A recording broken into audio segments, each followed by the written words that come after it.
Chapter 15. A God Buys Us Cheeseburgers. The next afternoon, June 14th, 7 days before the solstice, our train rolled into Denver. We had not eaten since the night before in the dining car somewhere in Kansas. We hadn't taken a shower since we were at Camp Half-Blood Hill, and I was sure that was obvious. Let's try to contact Chiron, Annabeth said.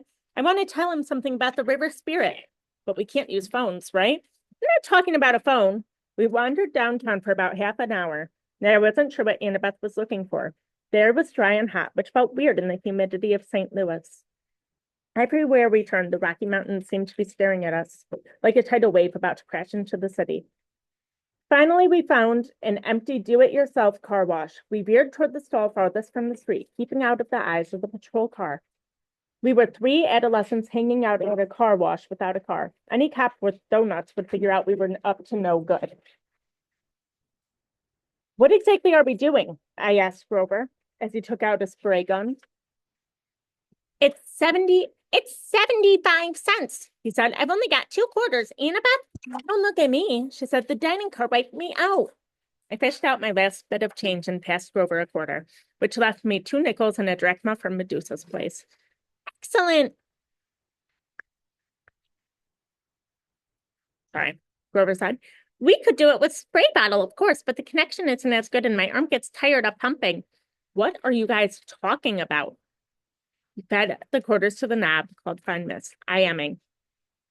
Instant messaging? No! Iris messaging. Annabeth said, the rainbow goddess Iris carries messages for the gods. If you know how to ask, and she's not too busy, she'll do the same for half-bloods. You summon the goddess with a spray gun? Grover pointed the nozzle in the air, and water hissed out in the thick white mist. Unless you know an easier way to make a rainbow.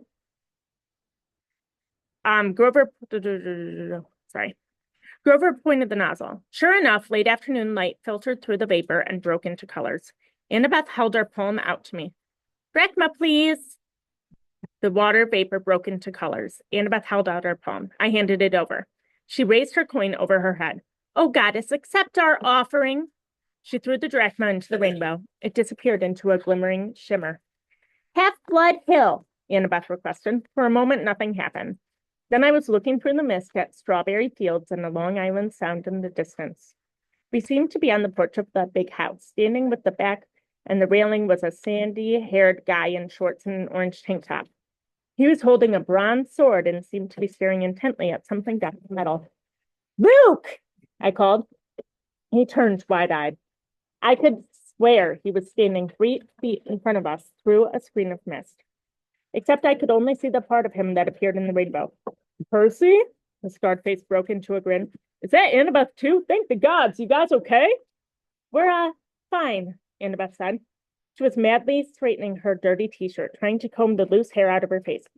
We thought Chiron, he's down at the campus, Luke said.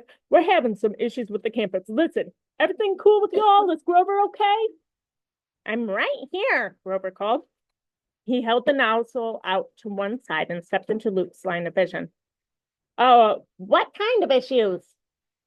Just then, the big Lincoln Continental pulled into the car wash, and with the stereo turned to maximum hip-hop. As the car slid into the next stall, the bass from the subwoofers vibrated so much it shook the pavement. Chiron had to... What is that noise? I'll take care of it, Annabeth yelled back, looking very relieved to have an excuse to get out of sight. Grover, come on! What? Grover said. But give Percy the nozzle and come on, she ordered. Grover muttered something about girls being hard to understand, and then handed me the spray gun and followed Annabeth. I readjusted the hose so I could keep the rainbow going and still see Luke. Chiron had to break up a fight, Luke shouted at me over the music. Things are pretty tense here, Percy. Word leaked out about Zeus Poseidon's standoff. We're not sure how. Probably the same scumbag who summoned the hellhound. Now the campers are starting to take sides. It's shaping like the Trojan War all over again. Aphrodite, Ares, and Apollo are back in Poseidon, more or less. Athena is back in Zeus. I shuddered to think of Clarissa's cabin, and if they would ever be on my dad's side for anything. In the next stall, I heard Annabeth and some guy arguing with each other. Then the music volume decreased drastically. So what's your status? Luke asked me. Chiron was gonna be sad he missed you. I told him pretty much everything, including my dreams. It felt so good to see him, to feel like I was back at camp, even for a few moments. That I didn't realize how long I had talked until the beeper went off in the spray machine, and I realized I only had 1 more minute to bring the water till it shut off. I wish I could be there, Luke said. We can't help much from here, I'm afraid, but listen. It had to be Hades who took the master bolt. He was there at Olympus with the winter solstice. I was chaperoning a field trip, and we saw him. But Chiron said the gods can't take each other's magic items directly. That's true, Luke said. Still, Hades has the Helm of Darkness. How could anyone else sneak into the throne room and steal the master bolt? You have to be invisible. We were both silent until Luke seemed to realize what he said. Oh, hey, he protested. I didn't mean Annabeth and I have known each other forever. She would never, she's like a little sister to me. I wondered if Annabeth would like that description. In the stall next to us, the music stopped completely. A man screamed in terror. Car doors slammed, and then Lincoln peeled out of the car wash. You better go see what that's about, Luke said. Listen, are you wearing the flying shoes? I'll feel better if I know they've done some kind of good. Oh, yeah, I did. I tried not to sound like a guilty liar. Yeah, they've come in handy. Really? They fit in everything? The water shut off. The mist started to evaporate. Well, take care of yourself out there in Denver, Luke called, his voice getting fainter. And tell Grover it better be this time. Nobody will get turned to a pine tree if he just... And the mist was gone. Luke's image faded into nothing. I was alone in a wet, empty car wash stall. Annabeth and Grover came around the corner, laughing, but stopped when they saw my face. Annabeth's smile faded. What happened, Percy? What did Luke say? Not much. I lied, my stomach feeling as empty as a big 3 cabin. Come on, let's go find some dinner. A few minutes later, we were sitting in a booth in a gleaming chrome diner. All around us, families were eating burgers and drinking malts and sodas. Finally, the waitress came over. She raised her eyebrows skeptically. Well, we want to order dinner. You kids have money to pay for that? Grover's lower lip quivered. I was afraid he would start bleeding, of course. Start eating the linoleum. Annabeth looked ready to pass out from hunger. I was trying to think of a sob story for the waitress when a rumble shook the whole building. A motorcycle and the size of a baby elephant pulled up to the curb. All conversations in the diner stopped. The motorcycle's headlights glared red. Its gas tank had flames painted on it, and a shotgun holster riveted to either side, complete with shotguns. The seat was leather, but leather looked well. Then there was a guy with Caucasian human skin. The guy on the bike would have made a pro wrestler look for their parents.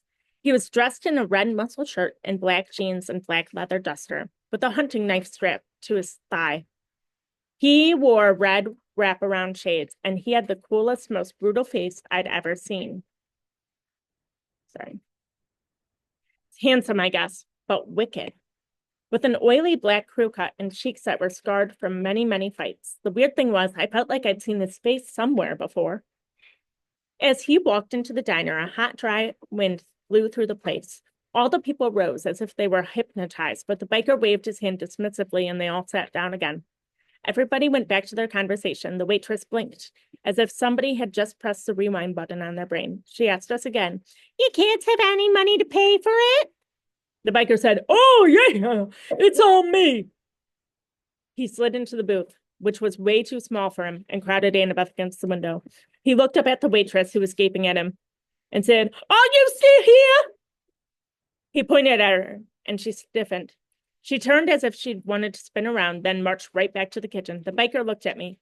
I couldn't see his eyes behind the red shades, but bad feelings started boiling in my stomach.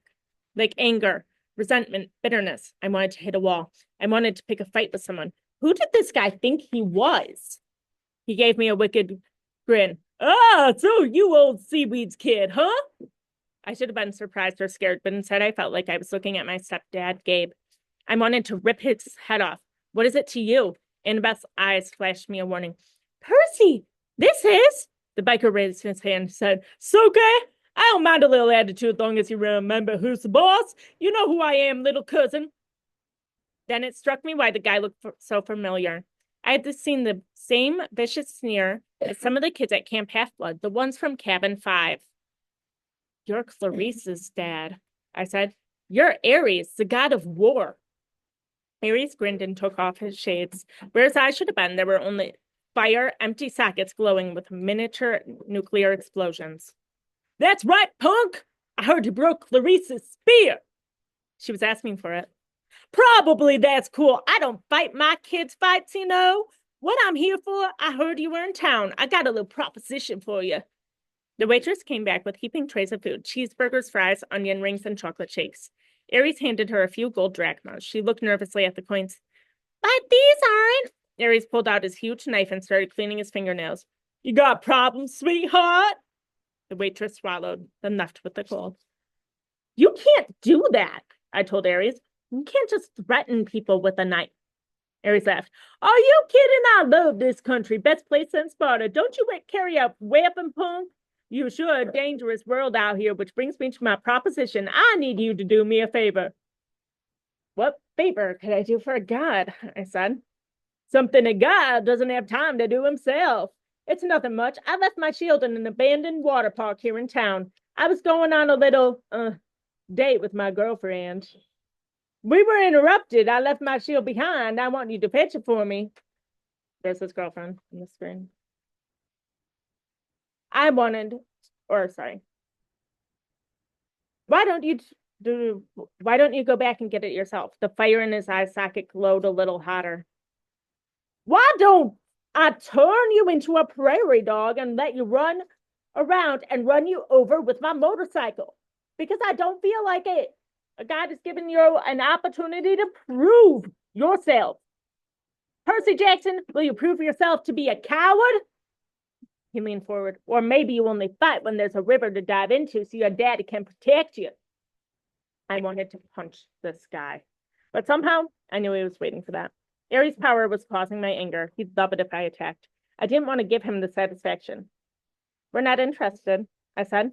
We've already got a quest. You're not interested, he said. Ares' fiery eyes made me see things I didn't want to see. Blood and smoke and corpses on the battlefield. I know all the quests, punk.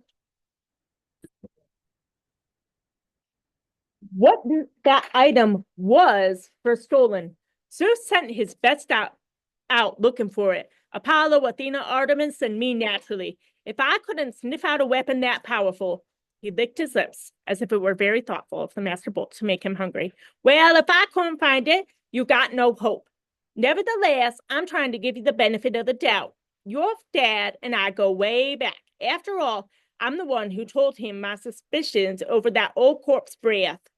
You told him Hades stole the bolt? Sure, framing someone to start a war. Oldest trick in the book. I recognized it immediately. In a way, you got me to thank for your little quest.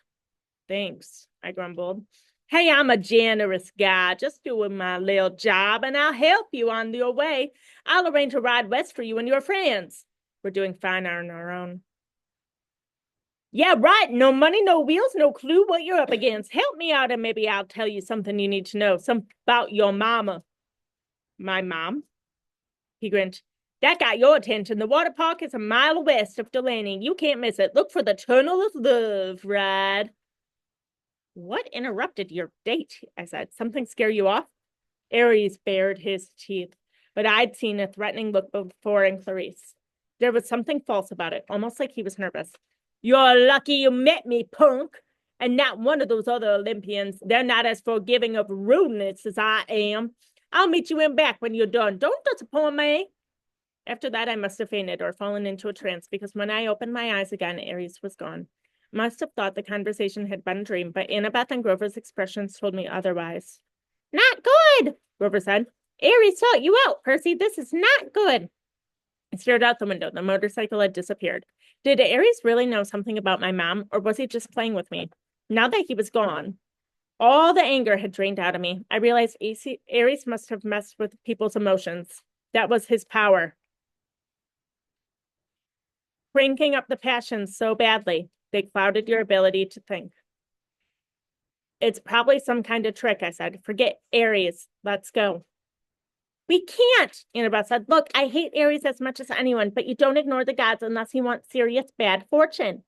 He wasn't kidding about turning you into a rodent. I looked down at my cheeseburger, which suddenly didn't look very appetizing. Why does he need us? Maybe it's a problem that requires brains, Annabeth said. Aries had strength. That's all he had. Even strength has to bow to wisdom sometimes. But this water park, he acted almost scared. What could make a god run away like that?